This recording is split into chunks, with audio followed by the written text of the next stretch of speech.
Hello friends, welcome back to my channel and welcome to my September TBR. If you're new here, my name is Olivia. Welcome to my channel. I talk about books, I talk about lifestyle things. There's a cat tail. There's also a lot of cat content in my videos because yes, I have a cat, 2 dogs, which you may hear walking around right now. I just feel like I need to reintroduce myself a little bit because I did get quite a few new subscribers from the sweater weather readathon, which I'm very excited about. I will have a video coming about my TBR and some recommendations later, but today we're just going to talk about my big fat stack of books I want to get through in September. We always have to have a cat moment, right? He gets clingy for some reason every time I film, right? Yeah. Also, just a little bit of a disclaimer, if you see me waving my hand around and my pinky looks weird, I did damage it pretty badly while I was cutting an onion the other night. So trying to keep that clean, hoping it heals. It was not fun, but in case you're like, something funky is going on with her finger, it's been taken care of, and yeah, very traumatic experience, but it's doing a lot better. I am just so ready for the cool weather. It's about like 85 degrees outside right now, and I have this sweater on, just hoping that I can manifest the fall weather into existence because I'm ready for fall clothes. I'm tired of summer. I love swimming, but I've swam so much this summer that I'm like, okay, we're done with that. So I'm just really looking forward to the fall season. I know most of you guys are because everybody's ready for all the spooky reads, so let's get into my TBR here. There is a couple spooky reads. I'm starting to get into the spooky season. It's really hard to decide what to say for October and what I might end up reading in November and like what I want to read right now, so I had a hard time deciding, but I think I have a pretty good stack here. So I do have 10 books that I'm going to be talking about today, and the first one I am over the moon excited about because I got an arc of Under the Whispering Door by TJ Klune. I know a lot of you guys are excited about this one, and so am I. I loved House in the Cerulean Sea so much. The characters were phenomenal, the writing was so whimsical and fun, and I have no doubt that it's going to be the same in this book as well. I am super stoked to get to this. This is probably at the top of my list for September. I know this deals with like a ferryman and a ghost, and I think the ghost or the ferryman like doesn't want to pass over into the afterlife, and it's about like death and grief and kind of what TJ Klune was going through while he was experiencing something similar to this while writing this book. So I'm very interested to hear his commentary on death and life, and I think this is just gonna be a fun little whimsical book, again, just like House in the Cerulean Sea. I did want to mention real quick that we are not doing a book for the Homebody Book Club.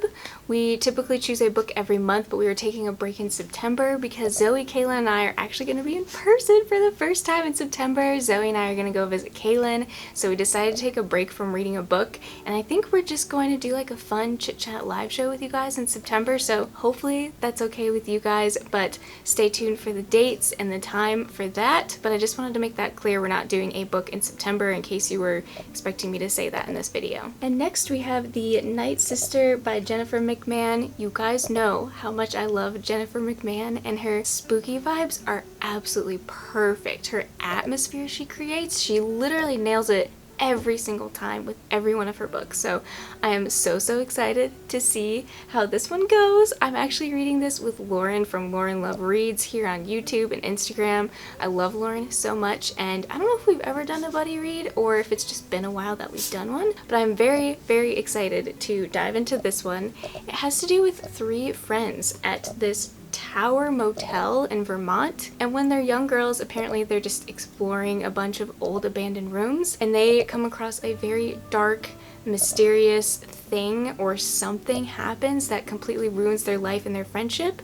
And so later on, one of the girls, Amy, is accused of a horrific crime. I don't know. That's basically all I want to know. I started reading the synopsis on the back and I was like, I think I'm just gonna hold off and just see what happens. So very excited about this one. This is like one of the very last that I have not read by Jennifer McMahon, so looking forward to this and looking forward to get creeped out with Lauren, hopefully. Then I have a very fun, beautiful, classic spooky book that I know a lot of you guys are probably gonna be like, Olivia, you have not seen this movie, you have not read the book, and that is Pan's Labyrinth. I am so stoked to read this. It is not only gorgeous illustrations on the inside, but the guy at Barnes & Noble, when I brought it up front to buy it, he was like, have you never like seen the movie or read the book? I was like, no. And he was like, okay, well, you need to go home ASAP and read that now because it is so good. I have heard multiple people say that about the movie. It is in Spanish, and so that doesn't deter me from watching it because I do watch anime, but something about just reading the book and making it come alive, just, I don't know, that just sounds way more appealing to me, the book before the movie thing. So we'll see how this goes. I did think it is interesting how this was made into a book after the movie, like from the movie. So I'm not sure if it's going to be like a lot more detailed. It's not an actual like movie script, but there is some images and everything from the movie which look very, very creepy.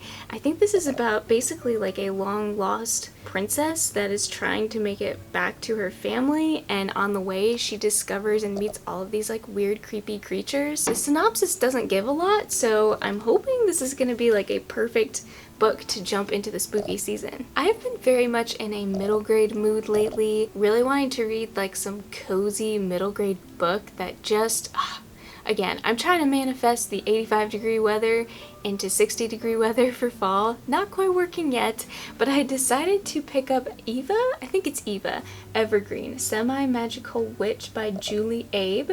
Sometimes all you need is a pinch of magic. I love this cover so much. It is so cute. I'm actually going to read the back for you guys because it just sets the mood way better than I could ever try to describe. Eva Evergreen is determined to earn the rank of Novice Witch before her 13th birthday. If she doesn't, she'll lose her magic forever. For most young witches and wizards, it's a simple test. The only problem? Eva only has a pinch of magic. She summons heads of cabbage instead of flowers and gets a sunburn instead of calling down rain. And to add insult to injury, whenever she overuses her magic, she falls asleep. When she lands in the tranquil coastal town of Ottery, the residents expect a powerful witch, not a semi-magical girl.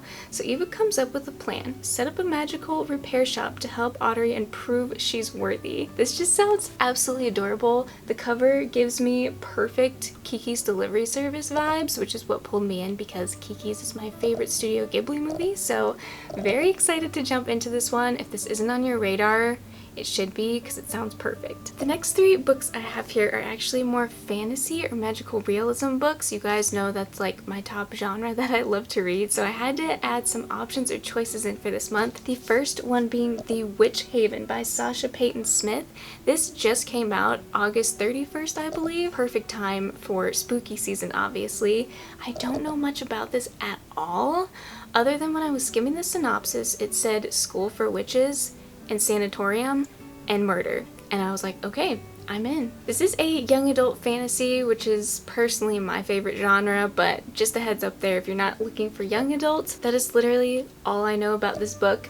The back says, Haxahaven Academy rules for young witches. Mind your instructions, no unsupervised spell work, and don't leave after dark. This just sounds absolutely perfect to get me into spooky season, so clearly I am on a witchy vibe here with my books getting into the spooky season. The next book I have here is called Wildwood Whispers by Willow Reese. I was actually sent this unsolicited, which thank you so much to the publisher. I did not have this on my radar at all, but it seriously is perfect for the fall season.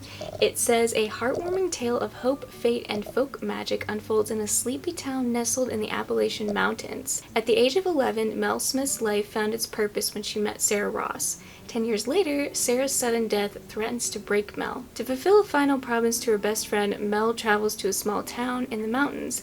Yet Morgan's Gap is more than a land of morning mists and deep forest shadows. I do know she meets like this creepy, I don't know if she's like a witch lady, but I'm very curious to see what this promise is that she made to her friend. Very curious about the vibes and the writing, and I love that it is a standalone because it's hard to find good standalone fantasies because they're all 8+ book series. So very excited to have received this one, and yeah, if it's not on your radar, I hope it is now. And of course, the book everyone has been talking about lately is Small Favors by Erin A. Craig. Absolutely loved and adored House of Salt and Sorrows. If that is not on your spooky TBR, please add it because it was a perfect standalone spooky book. I loved it so much. This one apparently has The Village vibes. If you've never seen that movie, go watch it. It is amazing. It's one of my all-time favorites, and when someone said The Village, I was like, yep, we're getting into this one. I'm very interested to see what these bees have to do with it. I'm not going to read the synopsis because it's been a while and I kind of just want to dive into the world and the atmosphere, but if the story and especially the atmosphere is anything like her other book, this is going to be absolute perfection because I know it's going to be even bigger and even better. So this is definitely at the very top of my list. And I have a thriller here that has literally been sitting on multiple TBRs month after month since I got this book, I think a couple months ago.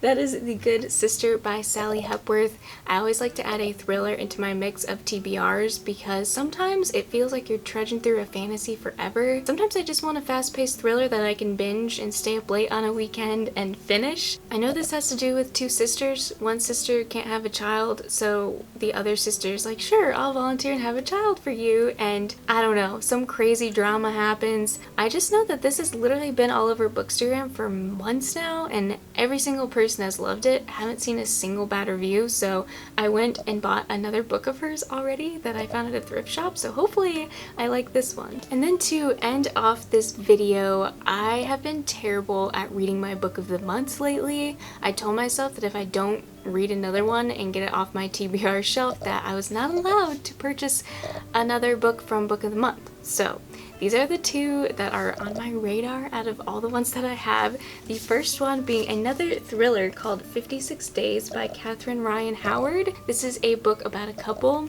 that is quarantined in COVID and apparently there's a murder and the guy isn't who he says he is. So I think this takes place in Ireland or something similar. It sounds like it's going to be a really cool atmosphere, although with COVID and them in quarantine, I'm not sure we're going to get much of that atmosphere.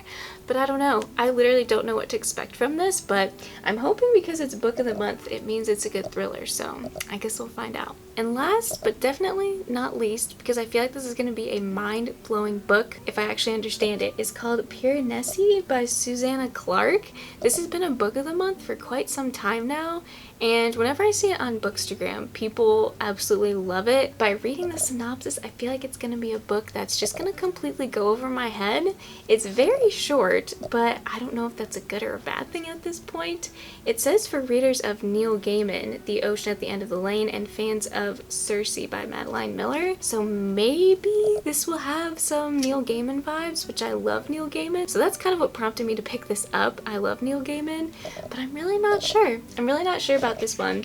It's about Piranesi's house, which is no ordinary building, and it has rooms of endless doors and oceans and big halls, and kind of sounds like a giant fantasy house, like things behind every single door or something like that. And then there's another person who's called the Other that visits the house, and apparently this person knows more about the house than the house does of itself. And as you can tell, I am very confused, but I'm also very, very intrigued. I'm not sure if it's going to be one of those weird books that I just don't get, that I'm going to be searching for articles and how to understand it after I read it. I don't know, but for some reason it interested me when I saw Neil Gaiman, so I'll let you guys know how this one goes, because I'm a little bit scared. Alright friends, well that is it. I definitely have a pretty good hefty stack here to try to knock out in the month of September. September's gonna be a little bit crazy. I do have a lot of photography stuff going on. I feel like I say this in every video, but I have this big giant TBR and then sometimes I never get things read because of photography. And stay tuned, obviously, for a video with Kaylin and Zoe, which I am absolutely stoked about. We'll see what I can manage to get through. Stay tuned for some spooky, fun, you know, fall vlogs, possibly reading some of these books. Let me know what you guys are super excited to read about in October in the spooky season. I always love a good spooky fall recommendation. I tend to lean more towards cozy, but spooky is always welcome. So let me know what you guys are excited to read this fall in the comments below. Thank you once again for watching. I love you guys so much, and I will see you in my next video.